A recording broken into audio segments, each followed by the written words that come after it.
Shaniya Nicole Davis was born in Cumberland County, North Carolina, on the 14th of June 2004, to parents Bradley W. Lockhart and Antoinette Davis.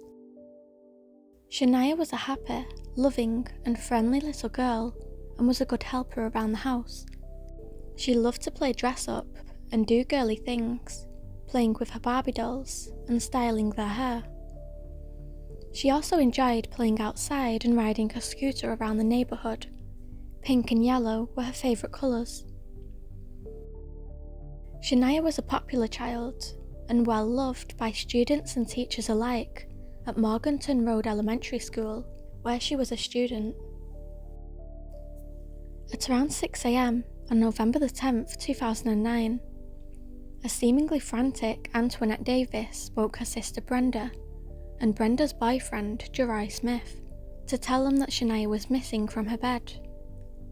For some reason, however, she was hesitant to call the police. It took Brenda nearly an hour of urging for Antoinette to make the call. Reluctantly, Antoinette made the phone call to police to report her 5-year-old daughter missing. Antoinette reported that the previous night she had laid Shaniya down to bed, but when she entered her room to wake her the next morning, she was nowhere in the home. Police raced to the home where the family lived at Sleepy Hollow Mobile Home Park in Fayetteville, North Carolina. They felt immediately that foul play was very likely.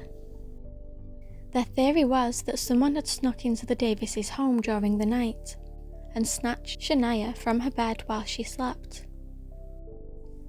The search for Shaniya began instantly, and the following day, police issued an Amber Alert for the missing 5-year-old. It was then that hotel employees at a Sanford hotel, located around an hour away from Shaniya's home, recognised the little girl. Police managed to obtain CCTV footage from the hotel and found a recording that showed Shaniya being carried by an unknown man. The footage had showed the pair near the elevators, about to head up to the man's room. Roughly an hour and a half later, they were seen again on security footage. This time, the man was carrying her out of the hotel. Screenshots taken from the footage were released to the public in an attempt to identify the man shown. It appeared that the police had been correct in their theory that Shaniya had been taken during the night by an intruder. However, it would soon become clear that things were a lot worse than first imagined. On the 13th of November, a man would come forward to police to identify himself as being the man in the footage carrying Shaniya. He was Mario Andretz McNeil, Brenda's ex-boyfriend. Despite turning himself over to police, he refused to speak about the situation. The following day, however, he would reveal the disturbing truth. He told police that Antoinette had fallen into some drug debt with him. She didn't have any money, and so Mario offered for her to pay off her debt in another way, with sexual favours. Antoinette agreed, but it wouldn't be her that would be selling. In fact, she decided to give Mario her 5-year-old daughter Shaniya as payment for her drug debts, and to this, Mario had agreed.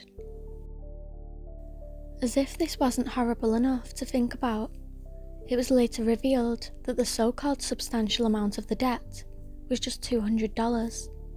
When asked what he had done with Shaniya and whether she was still alive, Mario remarked that he didn't exactly remember where he had left Shaniya, but stated that she was dead. He said that he had left her somewhere along Route 87 between Spring Lake and Stanford, near some green portable toilets. Police quickly found the area and began a massive search. Just 6 days later, Shaniya's little body was found in an overgrown field on the Lee-Harnett County line at the side of the road.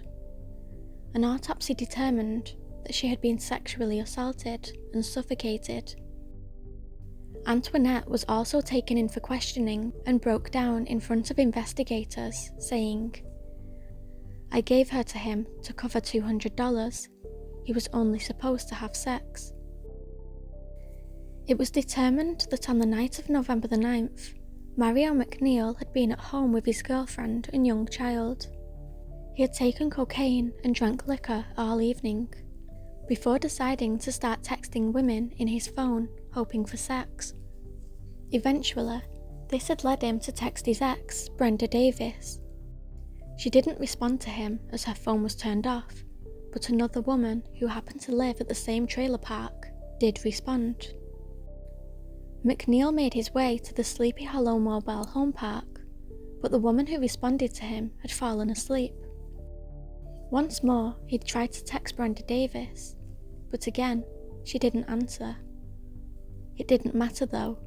McNeil knew how to get into the trailer where she had lived with her boyfriend, Antoinette, Shaniya, and Shaniya's half-brother. At around 5:30 a.m. on November the 10th, Brenda Davis and Jerai Smith woke up to what sounded like someone trying to break into their mobile home.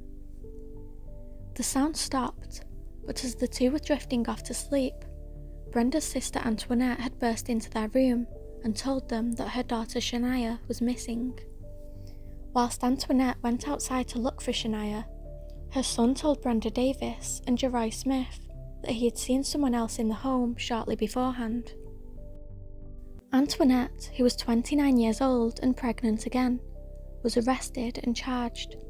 When she gave birth to the child, it was taken from her and put into foster care. She faced her own itinerary of charges, ultimately entering an Alford plea, not pleading guilty, but admitting that the state had adequate evidence to convict her to second-degree murder, human trafficking, conspiracy, kidnapping, sexual offence, sexual servitude, and taking indecent liberties with a minor. It was determined that she will spend at least 17 years in prison and will be registered as a sex offender for at least 30.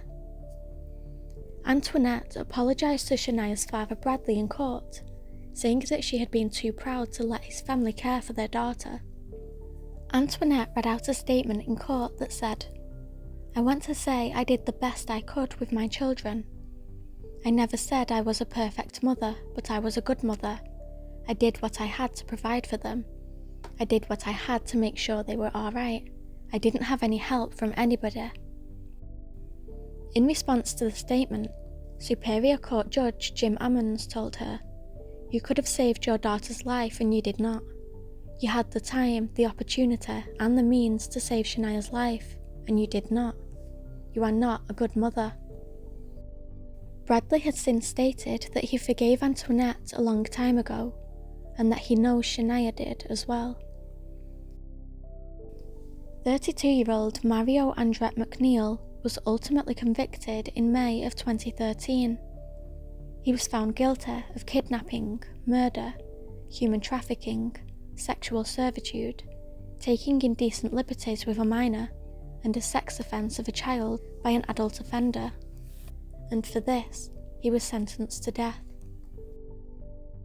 More than 2,000 people attended the funeral of the 5-year-old girl who was so badly let down by the one person she should have been able to trust. The funeral was paid for by basketball star Shaquille O'Neal, who said that he felt compelled to help Shaniya's family pay for the funeral after watching a TV show about the little girl. He commented, "I wanted her to have a funeral that would be as beautiful as she was."